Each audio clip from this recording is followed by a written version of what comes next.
حضرت واصل بن اسکر رضی اللہ تعالیٰ عنہ صحابی تھے، ان کے پاس ایک شخص گیا، اس نے جا کے تو ان کے گھر سے اونٹنی خریدی۔ امام بہقی نے لکھا ہے جب خرید کے لائے تو رستے میں ان کے بیٹے نے بیچی یا گھر کے کسی اور فرد نے جب خرید کے لائے تو جناب واصلہ بن اسکر رضی اللہ تعالیٰ عنہ کی ملاقات ہوئی تو آپ پوچھنے لگے بھائی یہ تو اونٹنی میری ہے، میرے گھر سے خرید کے لائے ہو؟ کہا ہاں۔ فرمانے لگے تم نے کیا کرنا ہے اونٹنی کا؟ بک گئی، ٹھیک ہو گیا، ہوش میں عقل میں خرید کے لایا، بات ختم ہو گئی۔ بلکہ ہم تو کہتے ہیں، وہ لکھا ہوتا ہے دکانداروں نے، خریدا ہوا مال واپس۔ واہ جی واہ، یہ کس کا فتویٰ ہے؟ یہ خریدا ہوا مال واپس کس کا فتویٰ ہے؟ یہ ساڈا اپنا۔ کہتے ہیں ایڈا اوکھا تینوں مڑیا تو پھر لے کے آ گیا، ایڈیاں گلاں سنا کے ایڈا سیاح سیل مین سی، انہیں ترلے لینے سات ہی انہیں تعریف کی ہے، تو بڑا سونا لگے گا، پھر تیرے گلے میں ڈالا ہے، بڑی مشکل سے مڑا ہے تجھے اور تو پھر لے کے آ گیا ہے۔ اور شام کو کہتا الحمدللہ میں نے بڑے پیسے کمائے، لا حول ولا قوت الا۔ سارا دن جھوٹ بولا، فریم کیا، اس پہ اللہ کا شکر ادا کرنا۔ بندہ لے کے آ رہا ہے ان کے گھر سے، کہاں سے خریدی؟ تو صحابی کہنے لگے آپ کے گھر سے۔ فرمایا میری اونٹنی ہے لیکن تمہیں اس کے عیب کا پتہ ہے؟ او بھائی یہ دھرتی پہ بسنے والے لوگ تھے، یہ میرے نبی پاک کے تیار کیے ہوئے تھے، تمہیں پتہ ہے اس اونٹنی کے عیب کا؟ کہ یار تو عجیب آدمی ہے، کوئی عیب بھی بتاتا ہے اپنے جانور کے۔ فرمانے لگے چل تو یہ بتا گوشت کھانے کے لیے خریدی ہے یا سفر کرنے کے لیے؟ کہا میں نے تو اس پہ بیٹھ کے حج کرنے جانا ہے۔ فرمانے لگے چل بھی میرے ساتھ واپس آپ پیسے لے لے، گوشت کھانے کے لیے اچھی ہے، دودھ دینے کے لیے اچھی ہے، پر یہ سفر کے لیے اچھی نہیں، تیرے کام نہیں آئے گا۔ اب وہ صحابی ساتھ ساتھ چل رہے ہیں اور کہنے لگے یار میں نے خرید لی تھی، پیسے دے دیے تھے، مرضی سے سودا کیا تھا، میں نے پوچھا بھی نہیں تھا سفر کی کیسی ہے، تو نے یہ کیوں کیا؟ تو حضرت واصلہ رونے لگے، فرمانے لگے کیا کروں، میں رسول اللہ کا غلام ہوں، کیا کروں، نبی پاک کا غلام۔ رونے لگے، فرمانے لگے میرے مصطفیٰ کریم علیہ السلام نے فرمایا فرشتے لعنت کریں گے اگر تو ایسی چیز بیچ ڈالے گا۔ کیا کروں، نوکر اس گھر کا ہوں، جس گھر کی نوکری مجھے دھوکے کی اجازت ہے، میں اس گھر کا نوکر ہوں، مجھے اجازت نہیں دیتی، مجھے اجازت۔ ہم کہتے ہیں جی میرا مالک کہتا ہے، تو اپنے مالک کی چھوڑ، تو کونین کے مالک کی مان، تو اپنے مالک کی چھوڑ، تو عرش کے مالک کی مان، تو چھوڑ دنیا دار مالک کی، اس مالک کی مان جس نے تجھے پیدا کیا ہے، تجھے رزق دیتا ہے۔ دنیا کے مالک کی بات کر رہا۔ میرے نبی پاک صلی اللہ تعالیٰ علیہ وسلم باہر نکلے، رات کو مدینے میں ٹھنڈی ہوائیں چلی ہے، رم جھم برکھا برسی ہے، مدینہ سارا ٹھنڈا کر گئی ہے، پہلے ہی بڑا ٹھنڈا ہے، پر خدا کے کرم سے مدینے میں اور ٹھنڈک ہوئی۔ حضور سویرے نکلے، بازار میں گئے، غلے کا ڈھیر پڑا ہے، نبی پاک کی نظر پڑی، حضور پہنچے تو غلے کا ڈھیر ہے، سارا خشک ہے۔ محبوب نے فرمایا رات کو بارش ہوئی ہے، تیرے غلے میں پڑی نہیں، تیری گندم خشک رہ گئی، رات اتنی بارش ہوئی۔ نبی پاک پردہ پوش ہے کہ نہیں؟ بولے سارے۔ میرے اعلیٰ حضرت فرماتے ہیں قیامت میں ہمارے عیب چھپیں گے تب جب مصطفیٰ اپنی چادر میں چھپائیں گے۔ وسعتیں دی ہیں خدا نے دامن محبوب کو، عیب کھلتے جائیں گے اور وہ چھپاتے جائیں گے۔ حضور پردہ پوش ہے نا، لیکن دھوکے باز کی نبی پاک پردہ پوشی نہیں کرتے، جو دھوکہ دے۔ اگرچہ اس صحابی کے بارے میں محدثین نے یہ لکھا ہے کہ وہ دھوکہ نہیں دینا چاہ رہے تھے، ان کو ابھی اس مسئلے کا پتہ ہی نہیں تھا، جب پتہ چلا تو پھر دوبارہ انہوں نے یہ کام نہ کیا۔ اللہ کے حبیب صلی اللہ علیہ وسلم پہنچے، فرمایا تیرے غلے پہ، تیری گندم پہ بارش ہی نہیں ہوئی۔ حضور نے اپنی آستین کو چڑھایا، بازو اوپر کیا، اور حضور نے گلے کے اندر ہاتھ ڈالا، اندر سے جا کے حضور گیلی گندم اٹھا کے باہر لائے، اور نبی پاک صلی اللہ علیہ وسلم نے فرمایا یہ کیا ہے؟ جب ان کی گردن جھکی تو میرے مصطفیٰ نے فرمایا سنو، من غشا فلیس منا، جو دھوکہ دے میں اسے اپنی امت میں شامل نہیں کرتا۔ تو ہم میں سے نہیں ہے جو دھوکے دے، فریب کرے، مکر کرے، دجل کرے، فراڈ کرے، بے ایمانی کرے، تھوڑے سے نفع کے لیے، تھوڑے سے۔ اب تو لوگ ہنستے ہیں، دھوکے پہ مسکرایا جاتا ہے۔ گوالے سے پوچھا، دودھ بیچنے والے سے، اور یہ صرف دودھ بیچنے والے کی بات نہیں، سب کا ہی رنگ نرالا ہے، سب کا ہی انداز نرالا۔ سبھی تعریفیں کر رہے ہیں اپنے مال کی، سارے دو وہ گزر گئے لوگ، امام اعظم ابو حنیفہ رحمۃ اللہ علیہ، ذرا بادل ہوتے تھے تو کپڑے کی دکان تھی بند کر دیتے تھے دکان، فرماتے تھے گاہک کو صحیح نظر نہیں آئے گا تو کہیں ایسی چیز نہ خرید کے لے جائے جس کی اسے پوری خبر نہ ہو۔ وہ گزر گیا زمانہ، اب تو اللہ معاف کرے حالات اس قدر بگڑ گئے۔ دودھ بیچنے والے سے کہا جاتا ہے صاحب پانی بڑا ہے دودھ میں، کہتا ہے آج کل بھینسیں پانی زیادہ پیتی ہیں، گرمی بڑی سخت ہے، مذاق اڑاتا ہے۔ ایک چوری، اوپر سے اس کا اظہار اعلانیہ۔ میں نے ایسے لوگ بھی اپنے کانوں سے سنے ہیں جو گوالے سے کہہ رہے ہیں دودھ بیچنے والے سے صاحب یار پانی ڈالنا ہوتا ہے تو صاف تو ڈال لیا کر، تو گندی ندی کا پانی ڈال کے لے آتا ہے، کہتا ٹھیک ہے جناب آج کے بعد۔ شرم نہیں آتی یہ باتیں کرتے؟ خدا کی دھرتی پر کھڑے ہو کے اللہ کے قانون کو چیلنج کرتے ہیں لوگ، اعلانیہ گناہ کرتے، اعلانیہ سرعام، کوئی پوچھنے والا نہیں۔ حیا ختم ہو گئی، دل سے یہ سوچ ختم ہو گیا کہ ہم کیا گفتگو کر رہے ہیں۔ بڑے بڑے رنگ ہیں، بڑے بڑے انداز ہیں لوگوں کے۔ حضرت ابو ہریرہ رضی اللہ تعالیٰ عنہ کھڑے تھے تو ایک آدمی دودھ میں پانی ملا رہا تھا، حضرت ابو ہریرہ کی چیخیں نکل گئی، رو پڑے۔ لوگ کٹھے ہوئے کہنے لگے حضور آپ تو کیا ہوا؟ وہ پانی ملانے والا بھی آ گیا، حضور آپ کیوں رو رہے ہیں؟ فرمایا قیامت کے دن تجھے جو سزا ملے گی وہ سزا یاد کر کے میری آنکھوں میں آنسو آ گئے، تجھے جو سزا ملے گی میری آنکھوں میں آنسو آ گئے۔ حضور کیا سزا ملے گی؟ تو حضرت ابو ہریرہ رضی اللہ تعالیٰ عنہ فرماتے ہیں یہ دودھ رب تیرے سامنے رکھے گا اور تجھ سے اللہ فرمائے گا چل اس سے پانی علیحدہ کر، اللہ تجھے سزا دے گا۔ میں ایک شخص کی مثال دے رہا ہوں لیکن اس سے مراد صرف گوالہ نہیں، یہ بات بڑی دور تک جاتی ہے، بڑی دور تک جاتی ہے، بڑی دور تک۔ یہاں جس کے ہاں سے دودھ خریدا جاتا ہے وہ تو جب بھینس کا دودھ دھونے لگتا ہے تو پہلے ہی پانی رکھ لیتا ہے، اللہ ماشاءاللہ۔ یہ کئی گھروں سے نقص واقعہ ہو کے آتا ہے، ایک جگہ پہ نہیں ہے، یہ بڑی دور تک حالات بگڑے ہوئے۔ حضرت ابو ہریرہ فرمانے لگے رب کریم قیامت کے دن تجھ سے فرمائے گا چل علیحدہ کر، دودھ سے پانی بتا کر لے گا؟ کہنے لگا حضور ڈالا تو جا سکتا ہے، نکالا نہیں جا سکتا۔ فرمانے لگے پھر تیرا دوزخ سے نکلنا بھی مشکل ہے، تو دے بچوں کو کما کے کھلا، موج کر۔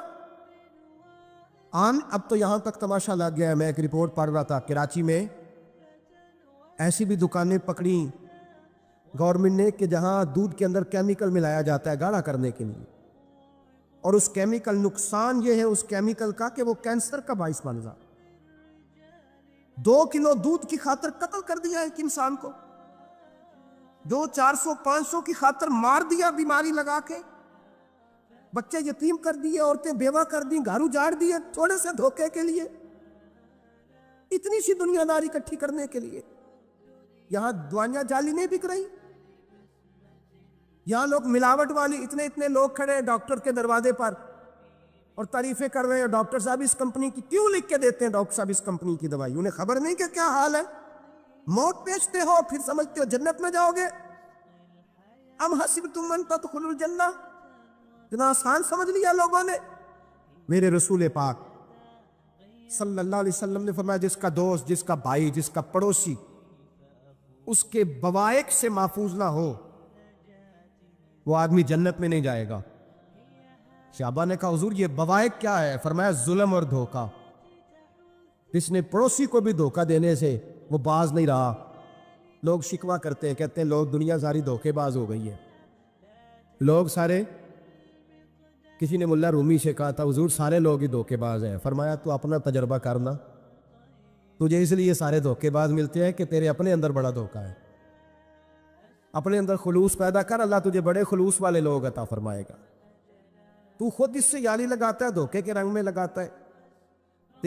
تیری ہر دوستی اس لیے ہے کہ تو نفع کتنا لے سکتا ہے۔ میرے مصطفیٰ کریم سید عالم صلی اللہ علیہ وسلم نے اپنی امت کو منع فرمایا، فرمایا خبردار تمہارا رنگ ایک ہونا چاہیے، تمہارا روپ۔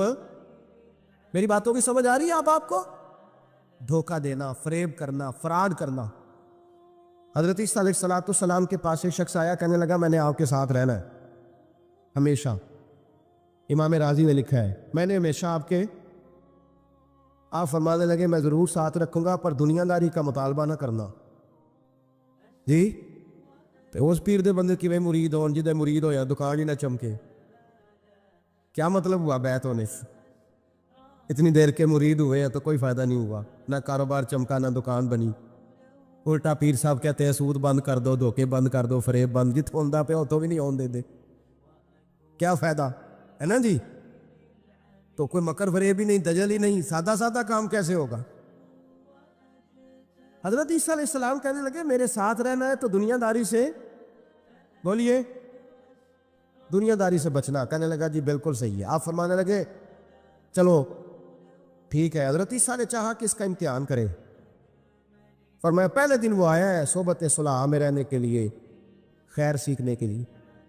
حضرت عیسیٰ علیہ السلام فرمانے لگے کتنی روٹیاں کھائے گا؟ کہنے لگا ایک۔ آپ نے 3 روٹیاں منگوائی، ایک خود کھائی، ایک اس کو کھلائی، تیسری وہیں رکھی، اور جناب عیسیٰ دریا پہ وضو کرنے تشریف لے گئے۔ واپس آئے تو روٹی کوئی نہیں تھی وہاں۔ فرمایا روٹی کس نے کھائی ہے؟ کہنے لگا کوئی پتہ نہیں۔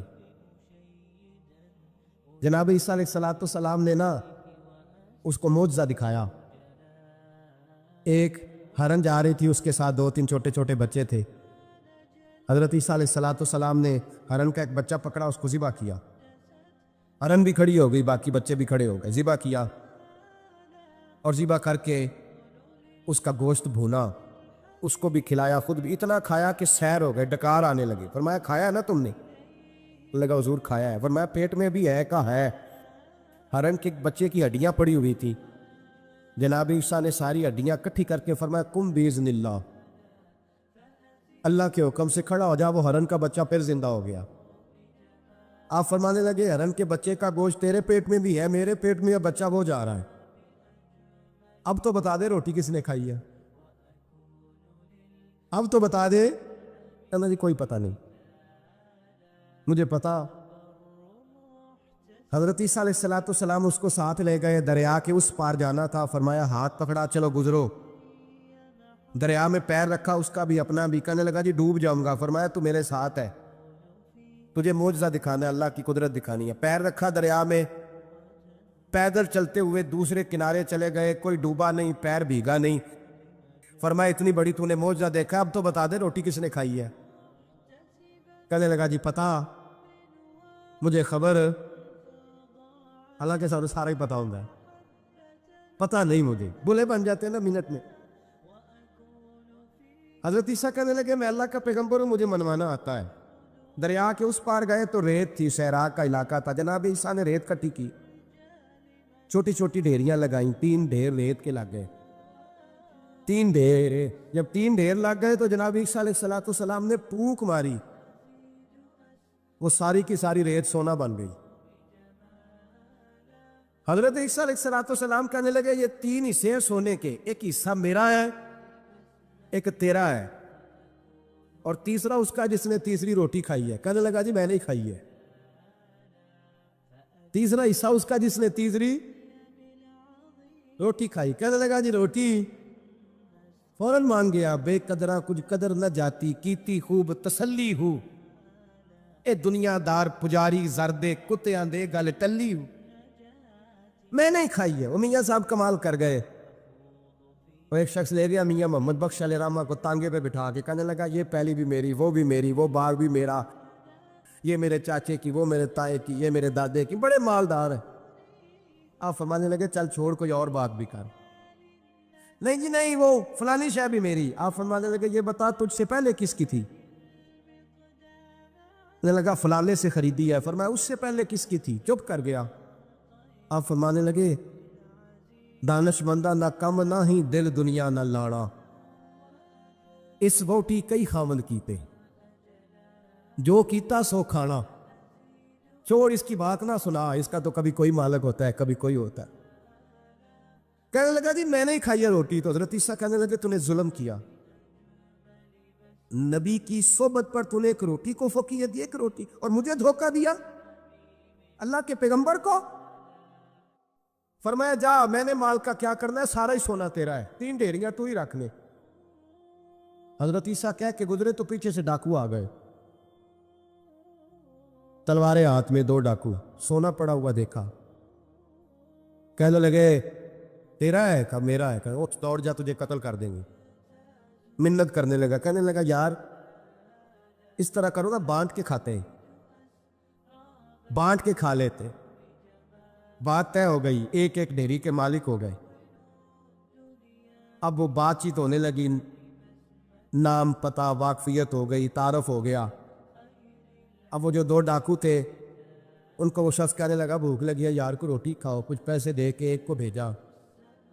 وہ جو 2 ڈاکو تھے ان میں سے جو کمزور تھا اس کو بھیجا کہ جاؤ کھانا لے کے آؤ۔ وہ کھانا لینے گیا تو پیچھے سے کہنے لگا تیرا رشتہ دار ہے؟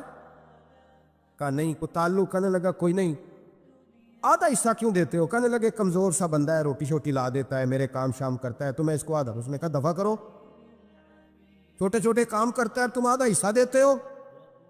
آتا تو پکڑ کے قتل کر دیتے ہیں، سونا آدھا آدھا بانٹیں گے۔ ٹھیک ہو گیا جی۔ وہ جو روٹی لینے گیا تھا وہ بھی کہنے لگا مجھے تو نوکر سمجھا ہوا ہے نا، کھانے میں لاؤں، پانی میں لاؤں، بستر میں بچھاؤں، آج اتنا سونا ہاتھ آیا، بڑا ڈاکہ لگا، ان کو قتل کرتا ہوں نا دونوں کو، تو سونا میں قبضے میں کرتا ہوں۔ اس نے بھی دھوکہ دینے کا ارادہ کیا، کھانے میں زہر ملایا۔ امام راضی فرماتے ہیں وہ زہر ملا کھانا لے کے پہنچا، روٹی رکھی تھی، ان دونوں نے یک بارگی حملہ کیا، اسے قتل کر دیا۔ قتل کر کے لاش دریا میں پھینکی، مست ہو کے کھانے لگے۔ جب سیر ہوئے تو پھر پیٹ کٹنے لگا، انتڑیاں ٹوٹنے لگے، ناک منہ کان ہر چیز سے خون نکلنے لگا۔ چیخے مارتے کچھ سارا سونا لے لے، ہمیں بچا لے، سارا کچھ لے لے، جان بخش دے۔ رونے لگے، تڑپنے لگے، لیکن اب کوئی بچانے نہیں آیا، کوئی داد رسی کو نہ آیا۔ تینوں لاشیں، ایک دریا میں، دوسری وہاں، مر گئے، مردہ ہو گئے۔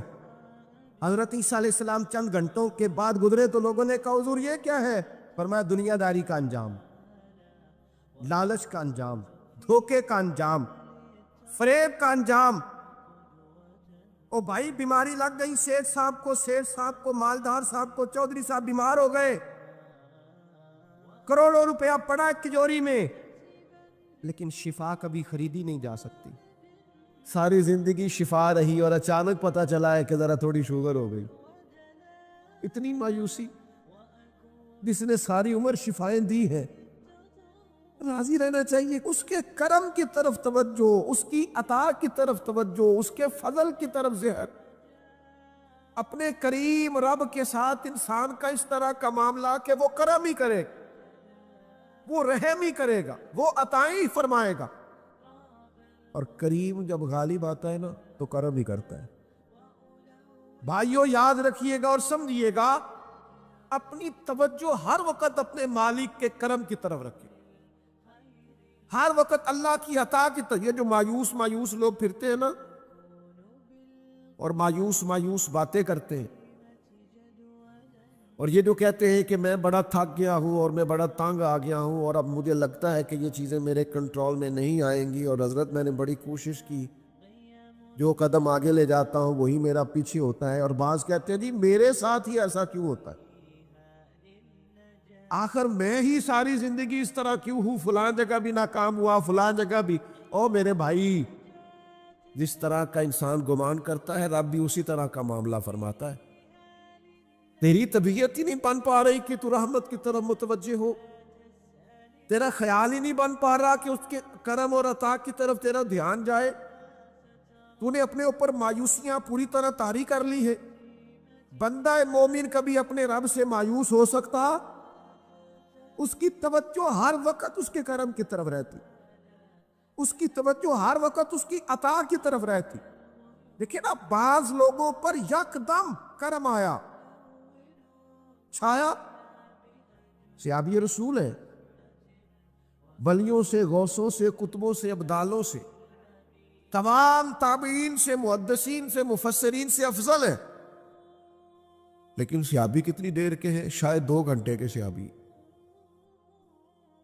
2 گھنٹے کے ادھر آئے ہیں، ادھر کلمہ پڑھا ہے، ساتھ ہی جہاد کیا ہے، ساتھ ہی شہادت ملی ہے۔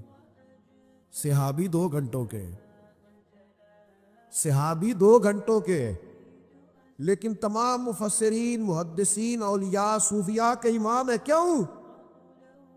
اس لیے کہ کرم کرنے والا کرم کرتا ہے، اس نے جاتے جاتے ایسا کرم کیا ہے کہ 2 گھنٹے کے اندر اندر اٹھا کے امت کا امام بنا دیا ہے۔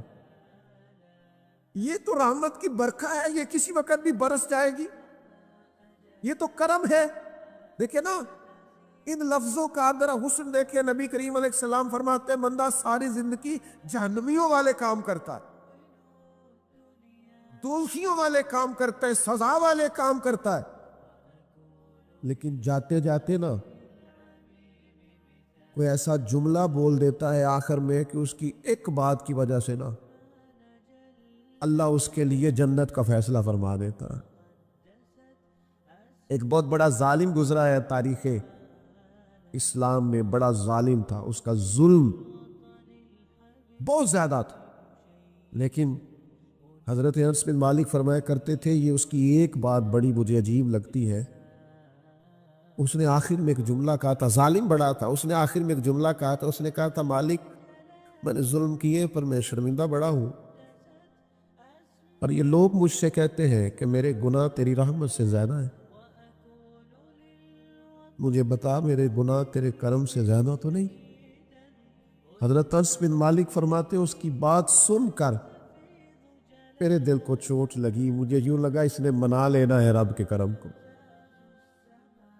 او میرے بھائی، اللہ کی عطا سے زیادہ تو نہیں، اس کے فضل سے زیادہ تو نہیں۔ رسول اللہ صلی اللہ تعالی علیہ وسلم فرماتے ہیں کہ رب فرماتے ہیں اگر میرے بندہ اتنے گناہ کرے کہ اس کے گناہ آسمان تک پہنچ جائیں، یا اتنے گناہ کرے کہ زمین کی تہ تک پہنچ جائے، اور پھر وہ آ کے اپنے کریم رب کے حضور معافی مانگے سچے دل سے، تو اللہ پھر بھی اسے معاف فرما دے گا۔ شرط اتنی ہے کہ تو آتا ہی نہیں، تو معافی مانگتا ہی نہیں، تو پھر بھی لوگوں کو مناتا ہے، اسے مناتا ہی نہیں جسے منانا چاہیے۔ مصیبت میں بھی اب یاد خدا ہم کو نہیں آتی، دعا منہ سے نہ نکلی، جیبوں سے عرضیاں ہی نکلی، مختلف محکموں میں درخواستیں دیتے ہو، مالک کے حضور دعا ہی نہیں کرتے۔ جس کریم کی بارگاہ میں جانا چاہیے، جہاں سے کرم ہونا ہے، جہاں سے عطائیں ہونی ہے، اس طرح متوجہ نہیں ہوتے، اپنے کریم کو منانے کی صحیح نہیں کرتے۔ میرے بھائیوں، اللہ کی رحمت پر ہر وقت کامل توجہ، اللہ کے کرم پر ہر وقت توجہ، وہ بخش دے گا، وہ مہربانی کرے گا، وہ عطائیں کرے گا، وہ اپنے بندوں سے درگزر فرمائے گا، یہ شوق ہر وقت طبیعت میں قائم رہنا چاہیے، کبھی بھی اس کی رحمت سے نا امید۔ نوجوانوں سے بالخصوص کہوں گا، کیا ہو گیا اچھی نوکری نہیں ملتی، کوئی عرض نہیں، اگر وقتی طور پر پیسے کم ہیں تو کیا عرض ہے، کوئی مسئلہ نہیں۔ یہ کوئی بہت زیادہ جس کے پاس پیسے آ جاتے ہیں وہ تو کہنا شروع ہو جاتا ہے پیسوں میں سکون ہی نہیں۔ پوچھ لیں آپ، اگر تھوڑی دیر کے لیے کسی بیماری نے آن بھی لیا ہے تو بھائی بات بڑے کمال کی ہے، محبوب کی طرف سے شفائیں رہی ہیں، اگر ایک کڑوا گھونٹ آ گیا تو پھر کیا ہوا؟ ایک اگر وہاں سے کڑوا، وہ بڑی معروف بات ہے نا، سلطان محمود غزنوی کنوں کھا رہے تھے تو انہوں نے پہلا ٹکڑا کنوں کا، اس کا پہلا حصہ جو اسے کھولا، اس کی جو کاشیں ہوتی ہیں اس میں سے پہلا ٹکڑا ایاز کو دیا تو ایاز گٹ گٹ کر کے کھا گیا، دوسرا بھی دیا تو کھا گیا، تیسرا بھی دیا، چوتھا مامون نے اپنے منہ میں ڈالا تو تھوک دیا کہ لگاؤ خو اتنا کڑوا، کسیلا، بد ذائقہ، اس نے اگل ڈالا اس کو، تو بعد میں کہنے لگا یار تو سارے کڑوے کھا گیا ہے۔ تو یہ ہنس کرنے لگا بادشاہ تیرے ہاتھوں ساری زندگی میٹھے ملے، اب یہ 2-3 کڑوے مل جاتے اور میں اس طرح سے ان کو اگل ڈالتا تو یہ کوئی آئین وفاداری۔ امام غزالی کہتے ہیں نبی پاک کی بارگاہ میں ایک سادہ بندہ آ گیا، ہم سادے بندے کہتے ہیں، عرب کے لوگ بدو کہتے تھے، ایک بدو آ گیا، اس نے آتے ہی السلام علیکم کے بعد فوراً حضور سے پوچھا یا رسول اللہ یہ بتائیں قیامت والے دن حساب کس نے لینا ہے؟ سبحان اللہ، قربان جائیں، انداز دیکھیے نا اپنی روایتی سادگی میں، قیامت میں حساب کس نے لینا ہے؟ تو نبی کریم نے فرمایا حساب اللہ نے لینا ہے، سادی سی بات۔ تو اس بندے نے نا اپنی چادر کو سمیٹا، کندھے پہ رکھی اور چلنے لگ گیا، تو حضور فرمانے لگے کوئی تو نے سوال پوچھا ہے، کوئی تبصرہ بھی تو کرنا۔ ایک بندہ سوال کا جواب لیتا ہے نکل جاتا ہے، کہنے لگا یا رسول اللہ آپ نے بتا تو دیا ہے کہ حساب اللہ نے لینا ہے، تو حضور فرمانے لگے پھر؟ تو کہنے لگا یا رسول اللہ کریم جب غالب آتا ہے تو کرم ہی کر دیا کرتا۔ اس کا ترجمہ اپنی زبان میں کروں، اپنی بولی میں کروں؟ وہ حضور کی بارگاہ میں عرض کرنے لگا یا رسول اللہ جے اللہ نے حساب لینا ہے پھر خیر ہے۔ کہنے لگا یا رسول اللہ کریم جب غالب آتا ہے تو کرم ہی کرتا ہے، قربان جاؤں حضور کی اس مقدس زبان پر، وہ دہن جس کی ہر بات وحی خدا، کریم بولے اور بول کے فرمانے لگے بندہ سادہ تھا بات کتنی بڑی کر گیا ہے، خدا کی رحمت کی طرف متوجہ کر گیا لوگوں کو، کیا بڑی بات بیان کر گیا، کریم جب غالب آتا ہے تو۔ ہم نے یہ دیکھا ہے کہ کلاس رومز کے اندر جو اساتذہ کچھ مزاج کے سخت ہوتے تھے، ان کے طلباء سے اگر کوئی کوتاہی کسی وقت سرزد ہو جاتی تو ان بچوں کا وجود گرمیوں میں بھی اس طرح کانپتا جیسے سردیوں کے ٹھٹھرتے موسم میں کانپتا ہے کہ مجھے اب سزا ملے گی۔ ان کو تو پتہ چل گیا ہے میری غلطی نکل آئی ہے۔ یہ تصور انسان کے رونگٹے کھڑے کر دیتا، لیکن اگر وہی استاد یا وہی والد آتے ہی بچے کے سر پہ دست شفقت رکھے اور کہ بیٹا کوئی بات نہیں، چھوٹوں سے غلطیاں ہو ہی جاتی، آئندہ ایسا کام نہ کرنا، اور اگر اس سے بھی زیادہ وہ تھوڑا سا آگے بڑھے اور اپنی گردن کو جھکا کے اس بچے کے سر پر ایک بوسہ دے ڈالے تو اس بچے کو یوں سکون ہوتا ہے کہ جیسے وہ سمجھتا ہے میں ہر گرداب سے نکل کے ٹھنڈک کی طرف آ گیا ہوں۔ بلا مثال و بلا تشبیہ میرے رب قرآن مجید میں فرماتا ہے قُلْ يَا عِبَادِيَ الَّذِينَ أَسْرَفُوا عَلَىٰ أَنفُسِهِمْ، اے محبوب فرما دو اے میرے بندو جنہوں نے اپنی جانوں پر ظلم کر لیے ہیں، جنہوں نے گناہ کیے ہیں، رب کی نافرمانی کی ہے، اپنی جان کو دوزخ کا معاذ اللہ سزاوار کر لیا ہے، جنہوں نے اپنی جانوں پہ ظلم کیے ہیں، میرے ان بندوں سے فرما دے کیا لا تقنطوا من رحمت اللہ، ان سے فرما دے کہ یہ اپنے اللہ کی رحمت سے نا امید نہ ہو۔ یہ تھی معافی، اور وہ جو میں نے کہا نا ذرا گردن جھکائے اور پھر پیشانی بھی چوم لے، بلا مثال و بلا تشبیہ آگے فرما ان اللہ یغفر الذنوب جمیعا، یہ اس ہونے والی اس موجودہ غلطی کی ہی بات نہیں، بے شک اللہ سب گناہوں کو معاف فرما دے گا۔ تو مالک یہ ایک دفعہ ہی ہوگا، یہ آج ہی رحمت آئی ہے، یہ کسی ایک مخصوص وقت، ایک مخصوص موقع یا کسی مخصوص تاریخ کے لیے ایسا ہے؟ فرمایا نہیں، انہو هو الغفور الرحیم، اللہ ہے ہی بڑا بخشنے والا، رحمت فرمانے والا۔ یہ اس کریم کا ہمیشہ کا طریقہ ہے کہ وہ غفور بھی ہے اور وہ رحیم بھی ہے، معاف کر دیتا ہے۔ اور ان اللہ یغفر الذنوب جمیعا، بے شک اللہ سب گناہوں کو معاف فرمائے گا۔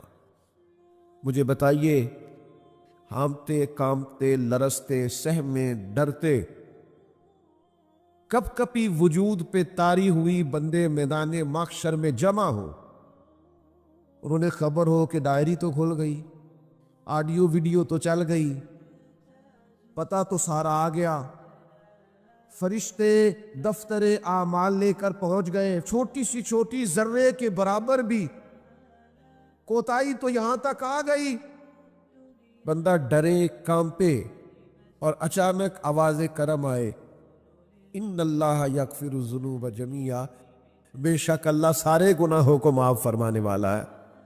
تو کیفیت کیا ہے، انداز کیا ہے اس وقت انسان کے دل کو جو تسلی ہوتی ہے، وہ تسلی کیا؟ ان اللہ یغفر الذنوب جمیعا، بے شک اللہ سب گناہوں کو بخش دیتا ہے۔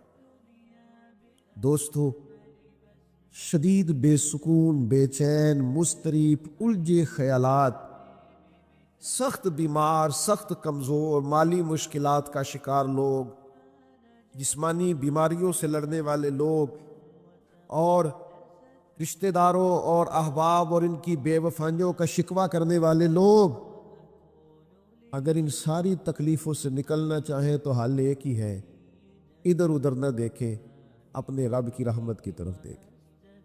اس لیے اللہ تعالیٰ سمجھ عطا کرے اور اللہ تعالیٰ اس حاضری کو قبول فرمائے۔